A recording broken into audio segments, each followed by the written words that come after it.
Well, you're talking about sustainable, like sustainability with electrical vehicles. It's hard to be sustainable when the power grid it comes from It's coal. is coal. Let's That's talk what I was California. that's what I was about to bring up, is in Oregon. So in 2012, 46% of energy came from hydropower. That's the link that I pointed or I put in the chat. You had 5.39 and wind, 3.11 and nuclear. So and then with you like coal and natural gas and petrol and biomass and all that other stuff that's affecting us. Uh, in total, 44.7% was used in Oregon. That was 2012. Wow. We can't even collect rainwater in Oregon. You know what I mean? Like that's legal. It's like the thing Yeah. that you have to go through a whole process and get permits for and all that. So I mean, it's a whole mindset of like how much can we actually do as homeowners or as singular people to then improve our more sustainable energy sources. With that being We said, though, can't collect rainwater. You have to have a permit. you have to have a permit to collect rainwater. Can you believe that? And it's expensive. So, I mean, I'm collecting rainwater right now. I got a bucket outside. Am I gonna get? Don't tell him, Jake. Yeah, Don't tell him. yeah. Like,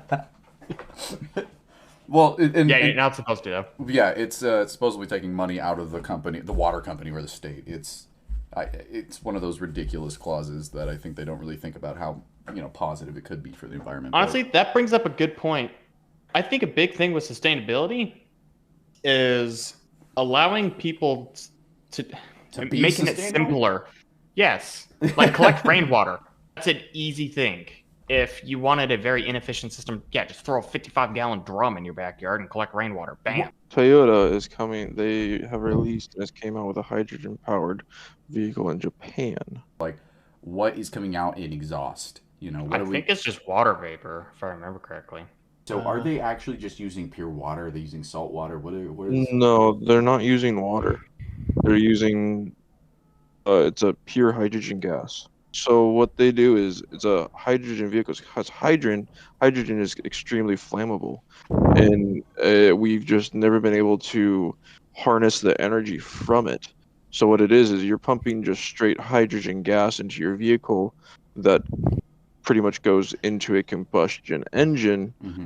but instead you're using the hydrogen instead of fuel, in which hydrogen is one of the most abundant resources that other than nitrogen that is in the atmosphere. Interesting. And then what comes out of the exhaust then? Water. Can we talk about how that car is and obviously ethanol-based vehicles aren't going to be much different, but that's basically a bomb on wheels, right?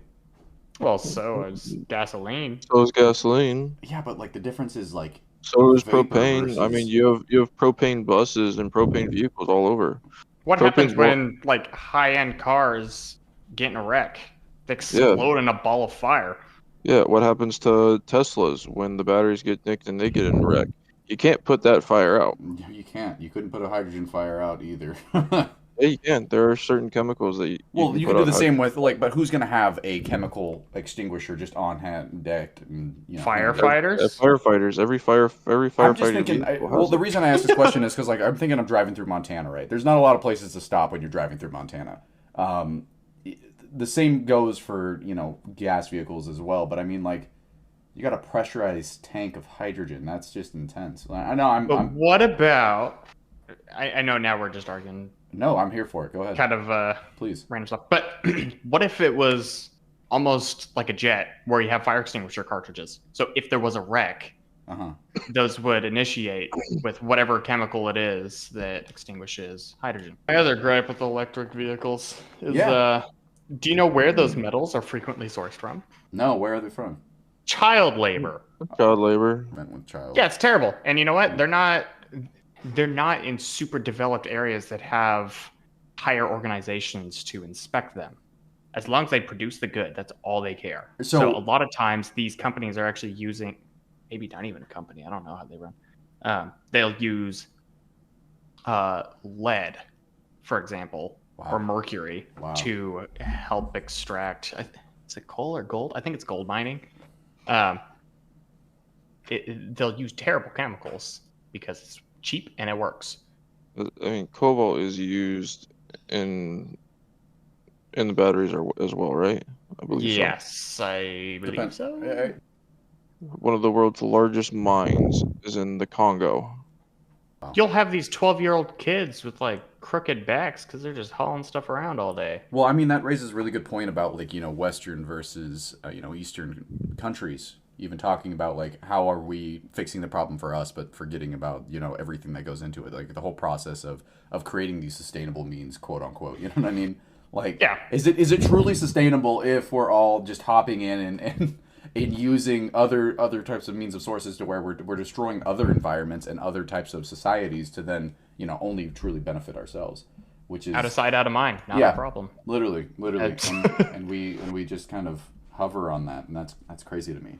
What's interesting to me is as demand for lithium has increased, the U.S. has produced less and less. The Congo, where 70% of the where 70% of the cobalt comes from in the world. Wow! Holy cow! Look at that. These are mines that are certain mines to get certain that certain people can buy from. It's I forget what it's called, but mining with your hands and all that stuff is called something that is frowned upon. I forget what the phrase is and all that stuff, but most companies in the United States, they have regulations and laws saying that they can't buy from mines that don't actually use proper equipment or proper, Wow. child care laws, acts, and all that stuff. But yet, this mine supplies 75% of the world, or 72% of the world's cobalt, Wow. Which and is it's funny all because it's all mined by hand. so that graph I had posted, Yeah. 74% of the lithium consumed is for batteries.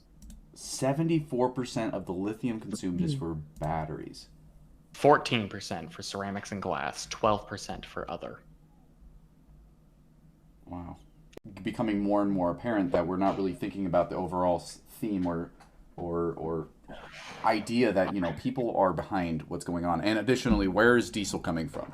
Where are we pulling biodiesel from? Because if you can take an algae bloom, which is a negative thing, mind you, for the environment, and turn that into biodiesel, in which people are, especially in Utah, I believe, can't remember if it was Utah State or not, but essentially they took algae-based biodiesels and they took the refinement process. It takes a while, but essentially they were able to create fuel from that, and it was just algae pond scum, and they were able to do it in rapid succession, and the particulate was then able to be consumed by more roadside plants than not.